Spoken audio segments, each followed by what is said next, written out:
Hello, my name is Hutton Amison-Addy in the class of 2025. This is my leadership development plan in the form of a retirement speech at the age of 70.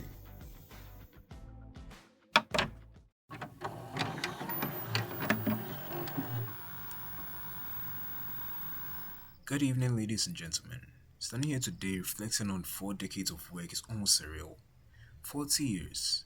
A long time not only to be part of a company, but to have the privilege of leading one that has touched countless lives. Some might have gotten tired by year 5 and just retired or moved on. But these 40 years have been nothing short of fulfilling. Working with and through all of you has been an honor as we delivered inspiration to STEM innovators, past, present, and future. This company, dedicated to training, supporting, and motivating innovators, is my greatest achievement. But it wasn't built from nothing. Let me share a story with you. A story of a boy with a dream so big he couldn't comprehend it. A dream that, with your help, has been able to lead to the creation of many STEM innovators in our days. As a child, I was always fascinated by technology. Computers, softwares, and robots sparked dreams and imaginations in me I couldn't fully comprehend at the time. I tried my hand at building things like a toy truck I spent building for weeks on it, and when I was a kid, especially during the period where I was bored. However, that truck never moved. But that experience planted a seed in me, a seed that pushed me to be more curious about science and technology as a whole. My journey into technology truly began, however, with the Woggle Group, an organization introduced in my primary school that focused on training and inspiring the next generation of STEM innovators. They introduced me to the world of websites, programming, and robotics, of which the last two inspired me the most. These experiences, coupled with extra classes in programming that my parents enrolled me in, shaped my path, and I'm eternally grateful to them for that. Afterwards, I chose a major in elective ICT in my high school and later pursued computer science at Ashesi, where my imaginations truly flourished.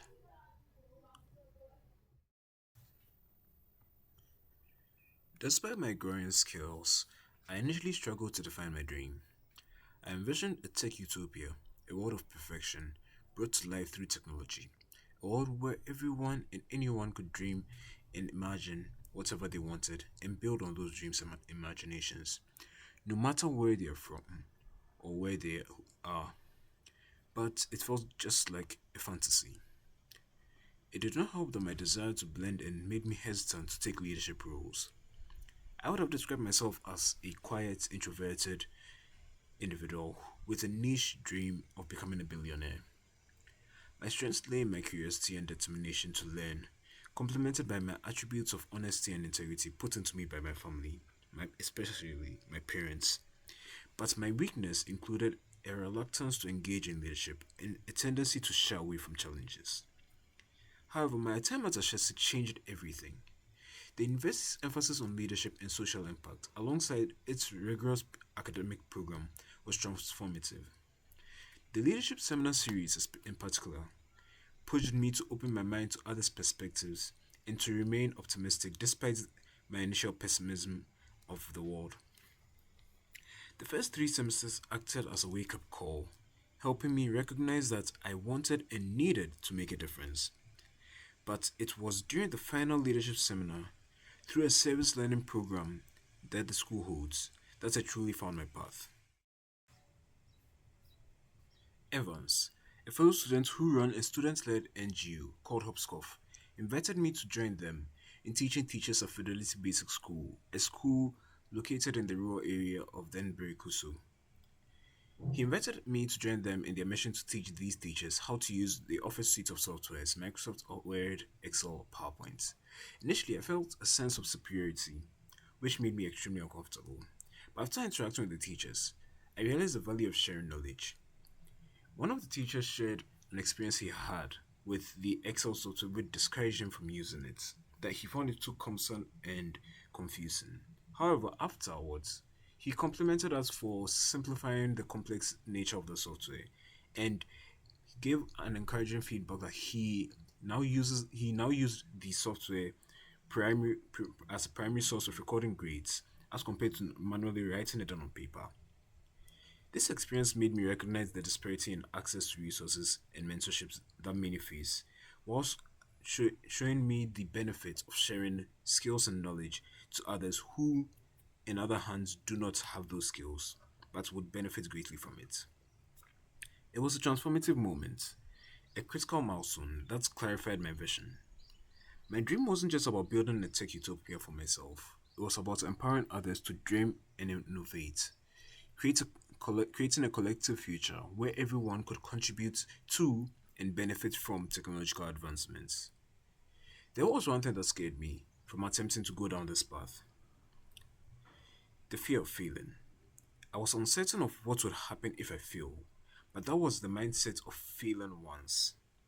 However, like Simon Sinek said, we should not think of it as failing, but rather as falling, because we can then decide to stay down or get back up.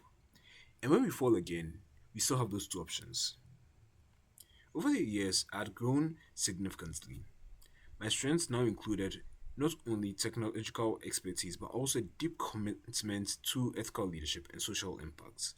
My weaknesses had evolved into the areas for continuous improvement, like expanding my network and staying up to date with emerging technology. The opportunities ahead were vast, with potential to further innovate and inspire. While the threats were now external, rapid technological changes, and the need to continuously adapt. To bring this dream to life, I knew I needed a concrete plan. First, I needed to expand my network, something that didn't come naturally to me as a quiet kid. I planned to attend networking seminars and think tanks every 4 months, gradually increasing my involvement to meet the like minded individuals and discuss technology. This led to my second area of focus: expanding my skills. I also planned and committed to reading no fewer than 12 research papers a year, focusing on areas critical to building the quote unquote tech utopia I envisioned. Additionally, I volunteered to community services, projects, and other programs involving STEM education to learn how best to share my knowledge and inspire others, similar to how the Google organization inspired me into the area of technology. Finally, I needed to have someone who would hold me accountable, an enforcer. There was only one person I could think of at the time. This person would keep me accountable morally and legally for everything I had planned to do. And she was no other person but my younger sister, then studying law, Hesper. She is the joking but no nonsense type of person, so I knew if she agreed to be my enforcer, which she did, there was no way she was going to let me drop this plan at any point, ensuring I go through with it completely. Her support was invaluable as I worked through my plan, and without her, I'm not sure I would have been able to fully dedicate myself to it. I am grateful for her and everything she's done for me. There is a common perception that many people believe business success requires you to be ruthless, and business leaders are not always associated with ethics and integrity. Well, I'm grateful that you all view me as one of the exceptions. Many people believe that business success requires you to be ruthless. Business leaders are not always associated with ethics and integrity. However, I am grateful and fortunate that you all here perceive me as an exception, especially considering there are many exceptions, like Justice Aiti Ama Tete, a High Court judge at the time, and a very important guest I was fortunate enough to meet during my time at Ashesi, who exemplified an ethical leader in an almost unethical world. Looking back, it took 6 years of hard work, self improvement, and dedication to reach the point where I could fully commit to building my dreams. 2 years of implementing the action plan, and 4 years of evolving it. Along the way, I inspired others through my work with Google, my original inspiration for technology, allowing me to lay the foundation for what would become a global center for STEM innovation, a place where individuals could learn, experiment, fail, and ultimately succeed.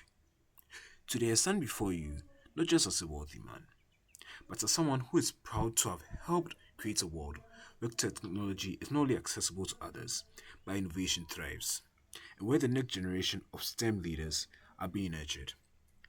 I am grateful to everyone who has been part of this journey, from my family to my colleagues to Bogo to my sister, especially. And I am excited for the future of this organization as it continues to grow and evolve without me.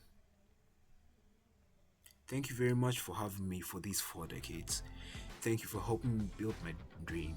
And thank you for evolving it into something that even I couldn't imagine.